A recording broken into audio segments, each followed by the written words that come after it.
Europe is actively working on a plan to deploy peacekeeping forces to Ukraine, a mission designed to deter future Russian aggression. More and more voices across the continent are saying Europe must learn to defend itself without counting on American help and boost its military spending. Six countries, including the Baltic states in the so-called coalition of the willing, are ready to send troops to Ukraine. But how realistic and how promising is Europe's vision? With us now is Lithuanian's former foreign minister and a close friend of Ukraine, and as many call him, the minister of our time, Gabrielius Landsbergis. Welcome. I'm very happy to see you here. Thank you so much. It's a pleasure to be here. Mr. Landsbergis, the coalition of the willing just met yesterday, and today there is another high-stakes gathering in Brussels, the Ramstein format. More and more European defense officials are saying it's time to defend ourselves. But when it comes to air defense, no peacekeeping mission can survive without it. And here the US is still very essential, as I understand. So how realistic is it for Europe to launch a peacekeeping mission entirely on its own without American cover? Everyone's, talking that it's quite complicated. Indeed, it is a very, very complicated mission. For decades after the Second World War, when NATO was founded, every single operation has been managed with the help of United States.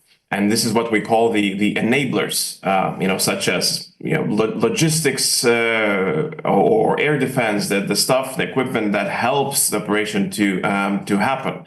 And in most cases, that has always happened with the help of United States. Take the last interventions in Iraq, Afghanistan, even where Lithuania has participated. We've always relied on the help by the United States. So clearly now it is a very difficult task to consider Europe on its own, taking a step and helping Ukraine. But that honestly, just watching the statements coming out from the meetings in Brussels, I'm rather disappointed, and I was trying to think how the troops in the front near Pokrovsk or other cities where the Ukrainian front is would currently think about those messages. For 3 years we had time to prepare, to think about this time, to think about the eventuality that we might need to do something like that, and we're still in the planning and discussing phase. So I'm rather disappointed, honestly. Well, listening to you, it's always like a cold shower. You're very straightforward. Okay. And everyone's now talking about a potential new Russian offensive on Ukraine. And Ukraine's commander-in-chief Syrsky just issued a public warning, maybe just a few days ago. Meanwhile, America's latest decisions don't exactly inspire confidence to us. So if things escalate, just to evaluate your previous answer, is Europe really ready to step in without action, not just, the statements, and meetings and other more summits? Well, I would expect that Europe really would define the parameters of what we are able to do. And, we had a discussion about whether we are able to give security guarantees, to invite Ukraine to NATO. And clearly those decisions are very difficult for a number of reasons. I wouldn't go into them, but okay, so let's leave them aside at the moment. Then now we're discussing about the ability to send troops to Ukraine. But we're not saying whether we would be able to send troops without Putin's permission. Clearly there are countries in Europe who are still thinking that, we need to wait for ceasefire, we need to wait for a peace agreement, and then if Putin allows, then we are sending troops to Ukraine. But that doesn't act as a deterrent. We have to really tell, to ourselves, to our voters, and also to Ukrainians that the only thing that we need to do is strengthen Ukraine. How do we do that? What instruments do we have? And honestly, without a direct financial assistance to Ukraine's military industry, I don't see a lot of other instruments that would be able to work in the short term to strengthen Ukraine and actually to deter or change Russian calculations in the future. Okay, I will go back to that in a while, but just coming back to peacekeeping missions, forces. They're supposed to be deployed after peace negotiations between Ukraine and Russia. But let's imagine there is no such deal happens. Not today, not soon. What alternatives can Europe offer in terms of real protection and deterrence? You said you don't want to go deeper to all this, security guarantees. But what else? No, I mean, in principle, my position has always been the same. I've always supported that Europe or NATO should provide the Article 5, security guarantees to Ukraine. That it has always been the most efficient way how to strengthen Ukrainian position. If we're unable to do that, then we have to look for other means. But there's additional factor in this. Look, the way that it's seen currently. So Ukraine has been fighting a war for 3 years. It had been a grueling, a very difficult, brutal invasion that Ukraine has actually been able to stop with limited support by the Western allies. Now, when you take the West, we are still in a discussion and planning phase. We are talking, discussing, not finding decisions, not finding consensus. So I'm asking myself a question, who now is a bigger security guarantor? Is it the West to Ukraine or Ukraine to the West? And me coming from a small country like Lithuania, I can tell you that for us, Ukraine is a security guarantor. Because if not for Ukraine's fighting, I'm sure that Russians would be at our border and, not sure on which side of that border. So I think that we have to start changing the concept of who is defending whom. So Ukraine, from our perspective, is actually defending our part of Europe. Yeah, when you were the last time in Kyiv, I think, if I'm not mistaken, you said something like that no one gonna protect Ukraine better than Ukrainian army. Is that make sense? If I'm not mistaken? Yes, indeed. Unfortunately, I would have rather seen an alliance build around Ukraine that would have helped Ukraine to withstand this brutal invasion. Unfortunately, after 3 years of war, we are not seeing that alliance. We're seeing friends, reluctant friends, late friends, but not an alliance. So clearly, my main hope is Ukrainian military. And, I'm trying to advocate the West that if we are too slow to send troops, if we're unable to do that, so let's help Ukrainians defend themselves. And we have the ability.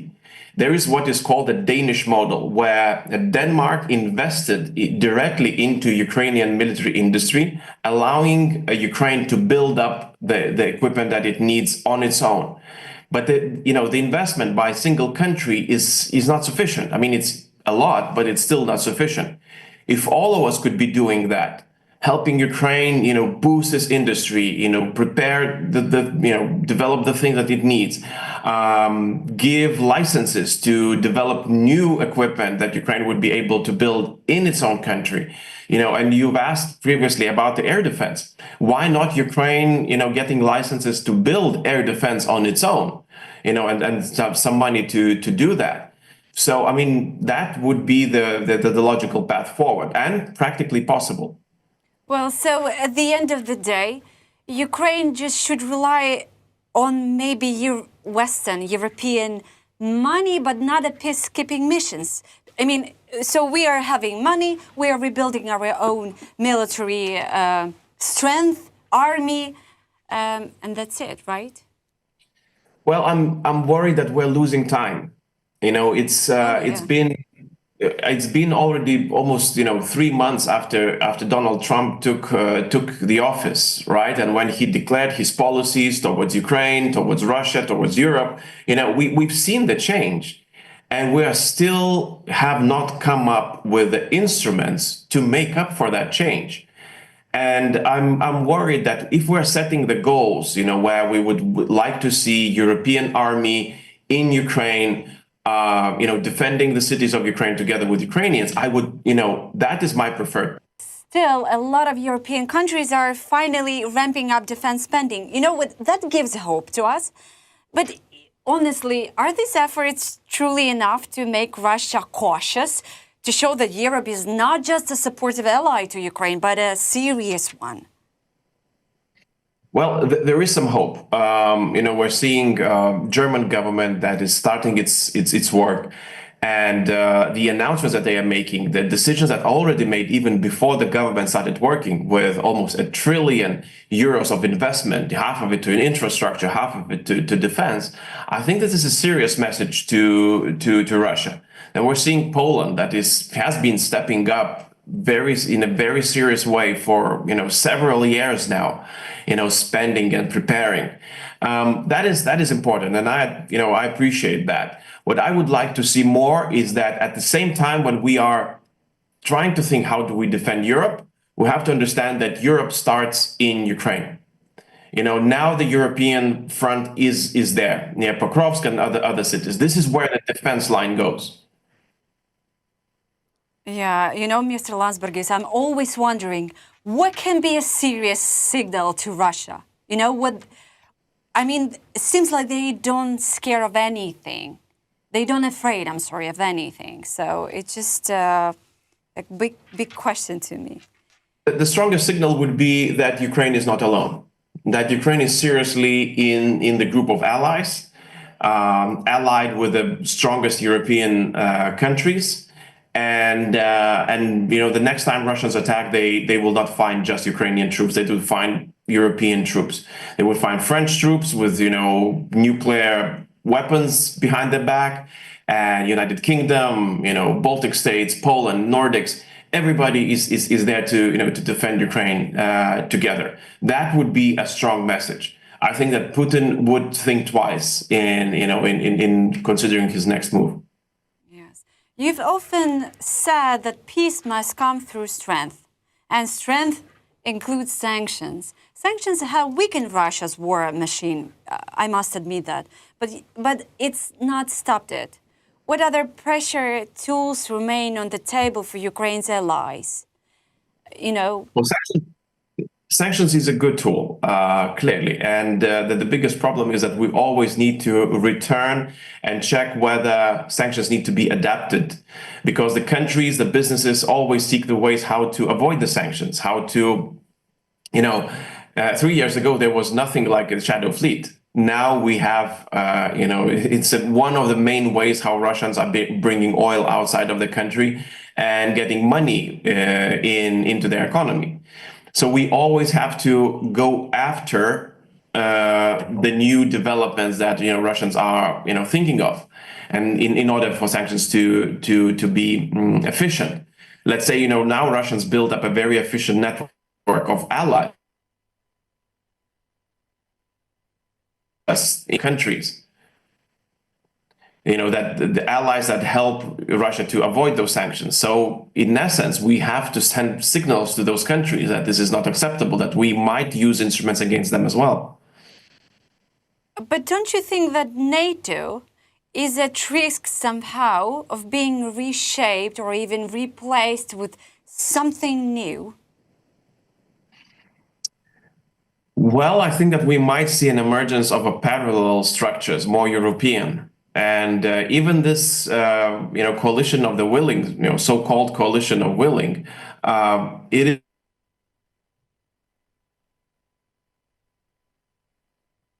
is more. Sorry again. It's fine. Yeah. So. Yeah, a coalition of willing. Yes. Yes, the coalition of the willing is a new structure that is formed in Europe. Which brings United Kingdom, even some, far away allies such as, Japan and Australia. They bring them into a format that is not NATO, it's not directly European, but something entirely new. I think that we're seeing an emergence of a European, somewhat global defense alliances that potentially could stop the Russian expansionism here in Europe, and also help our other allies maybe in the future where the other dictators want to expand their territories far away from Europe, such as Indo-Pacific, let's say. Yes, exactly. But the coalition of the willing is more like, I'm talking about the military bloc the separate one that made up with countries that are directly under a threat of a Russian attack? Well, first of all, I think that most of the countries, they do not want now to take that step, because making that step would then kind of clearly cut off United States from the responsibility of, defending European continent together with European allies. So until United States has not made that step, leaving Europe, well, we are not going to close the door to them. So we have to engage and continue to be as long as possible. If that happens, if United States do leave Europe, then I'm sure that something new might be formed. And this is again where I would repeat what I've said previously. This is where I would see a very strong role that Ukraine most likely is going to play.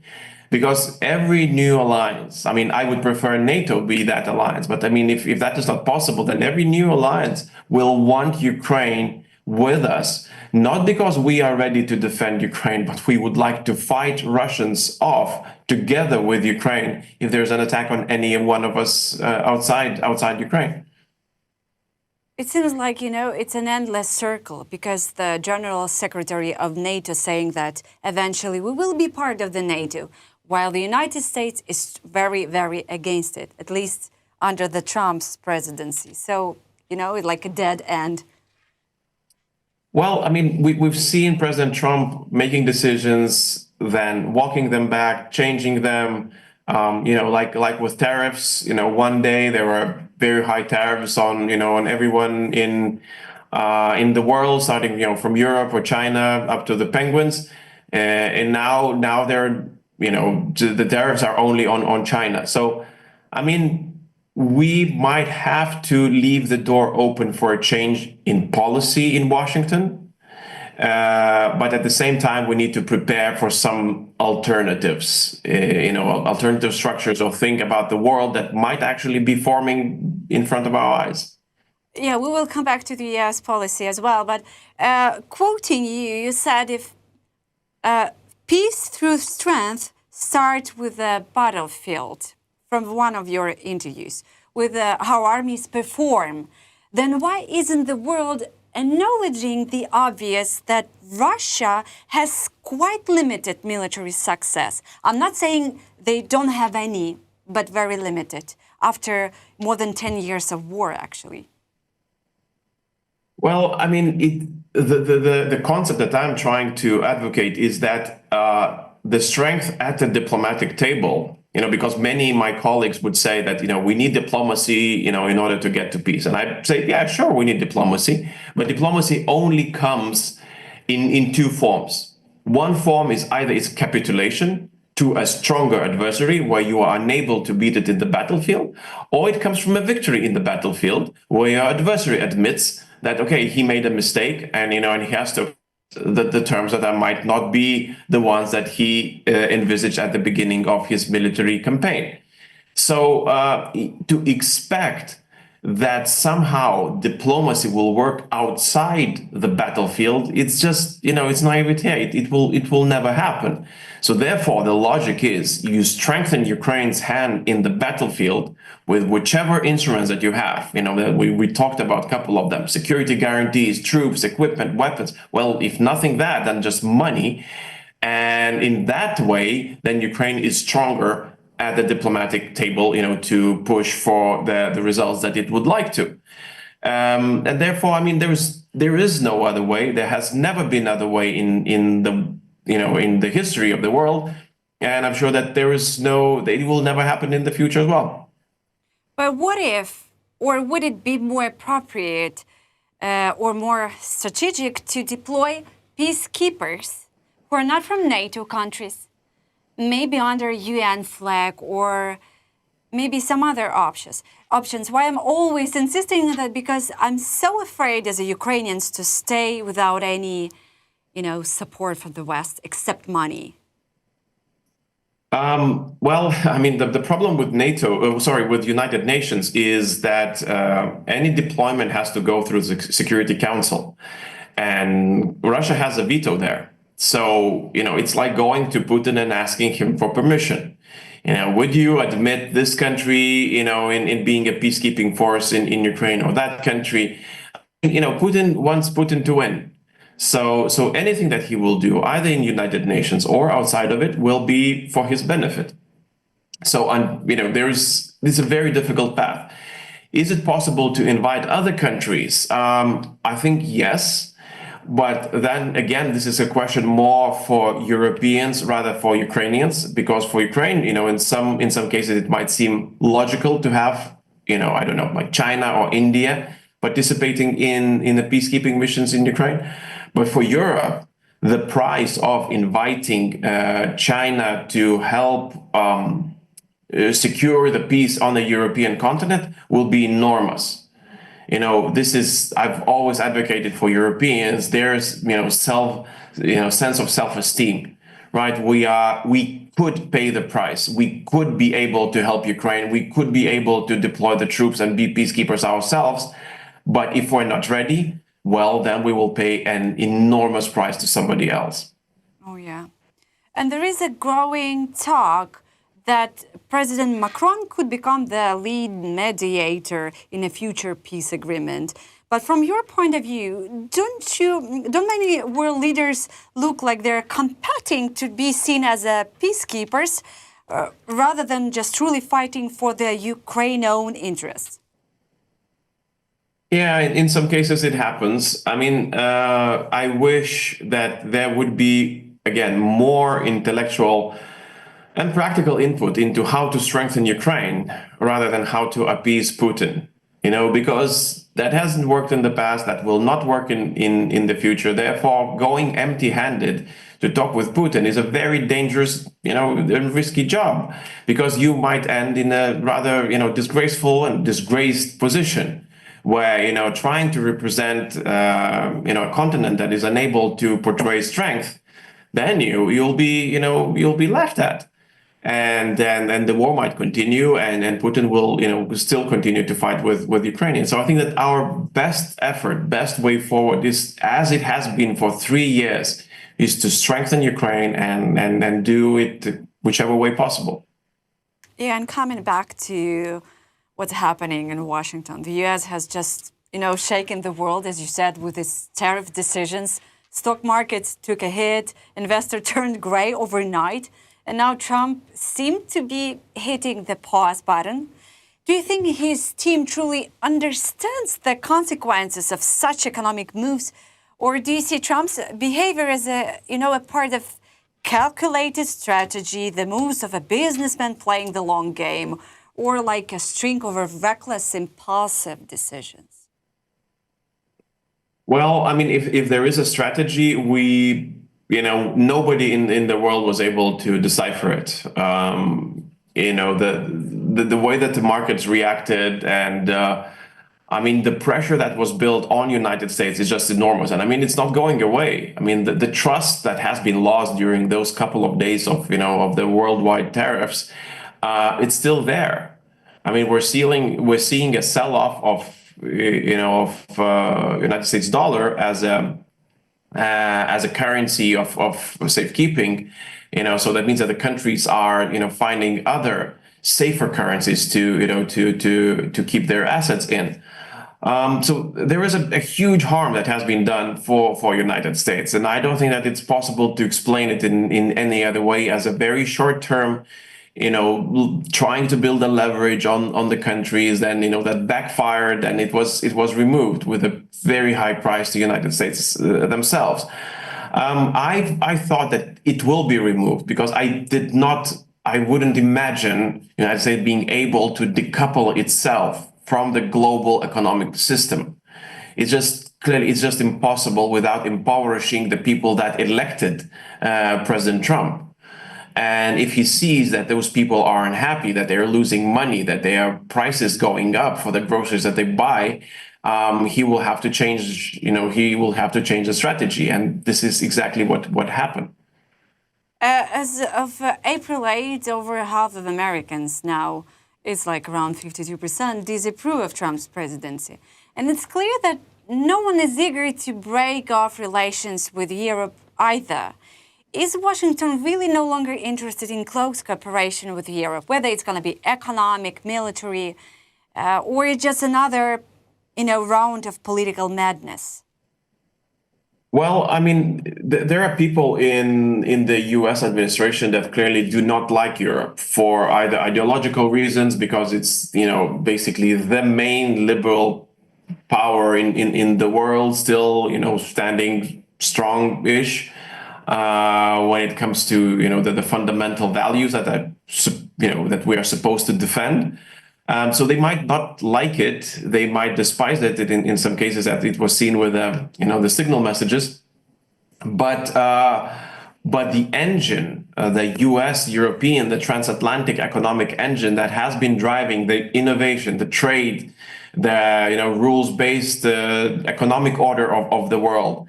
Well, it has been beneficial for both sides. It has been beneficial for Europe, and it has been beneficial for United States. And there are very many people in United States that are invested in this connection, in this transatlantic bond.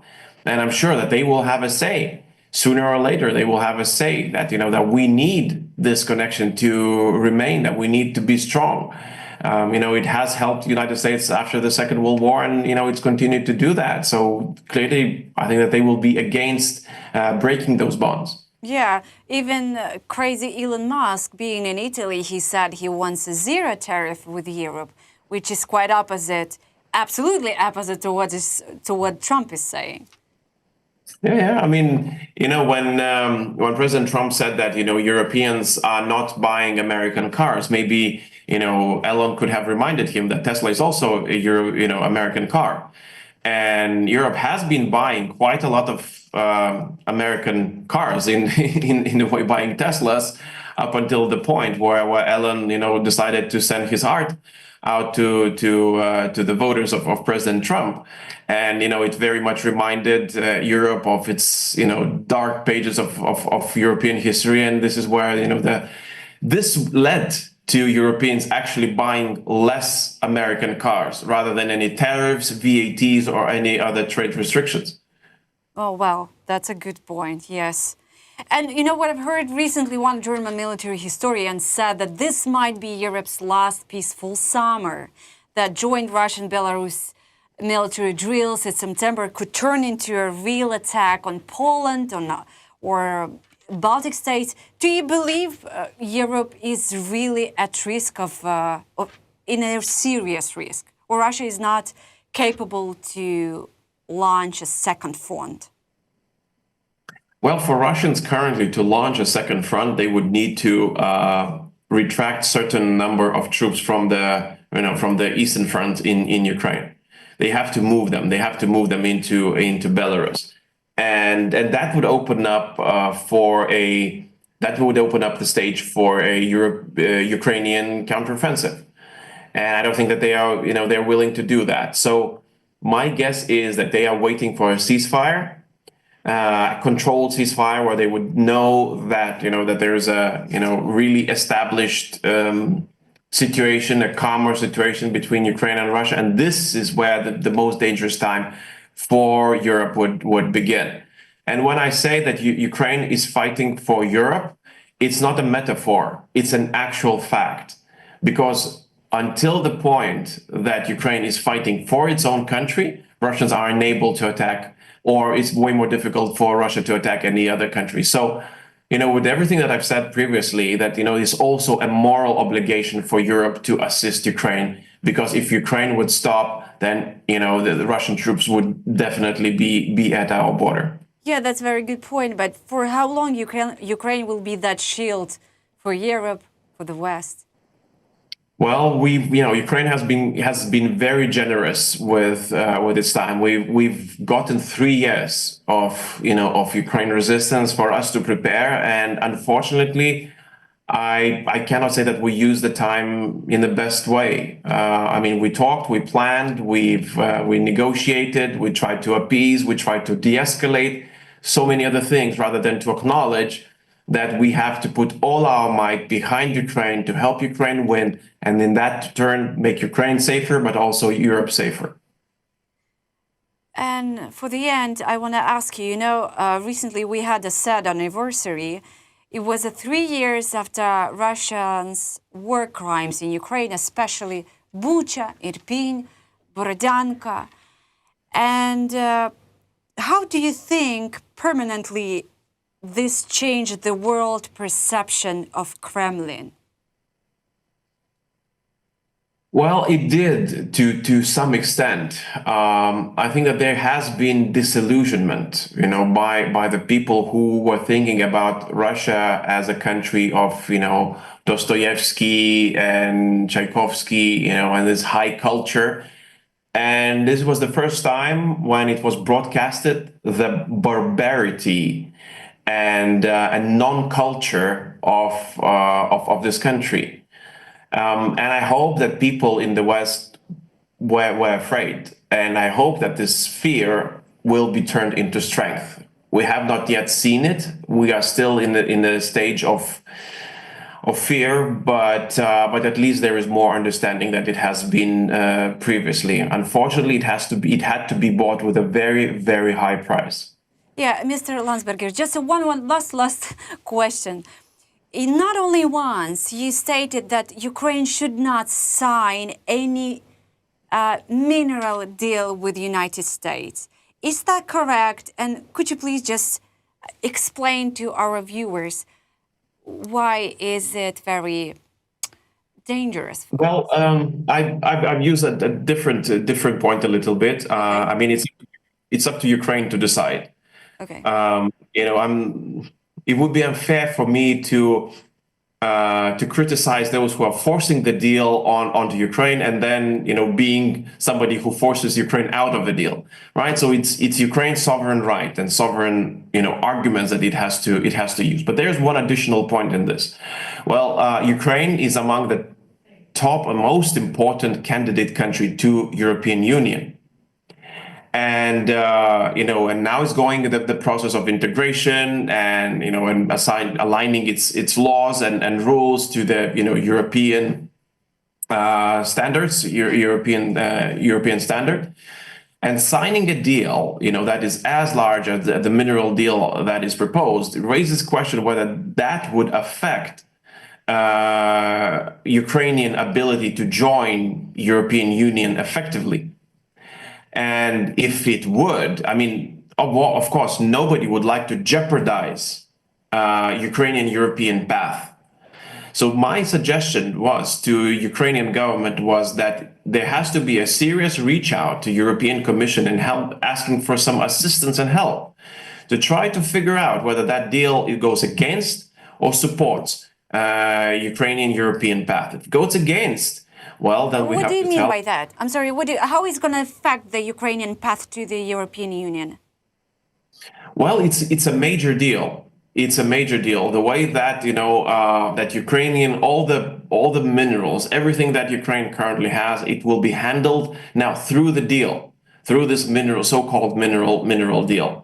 And as a candidate country, I think it's fair to say that Ukraine could be or even should ask European Union in trying to assess, does it affect the way that later stages of negotiations between Ukraine and European Union will be held? If it does affect, then I think we have to tell our American friends that we have to take a pause on this deal because, well, European Union is a major partner and Ukraine has chosen its path. Yeah, well, it's a lot of uncertainty with that deal, as you can see. Absolutely, but I mean, inviting additional assistance from Brussels, I think it would be advisable. And actually, President Zelensky alluded to that, saying that maybe Europe can help, but Europe is very busy. So I think it has to be said even louder and even kind of more practically, asking for Brussels to intervene and help because nobody would like to jeopardize Ukrainian European path. Well, thank you for that, Mr. Landsbergis. It's always a pleasure to listen to you. Though it's my first interview with you, I hope not the last, and I hope to see you again in our studio or physically in Kyiv. Thank you so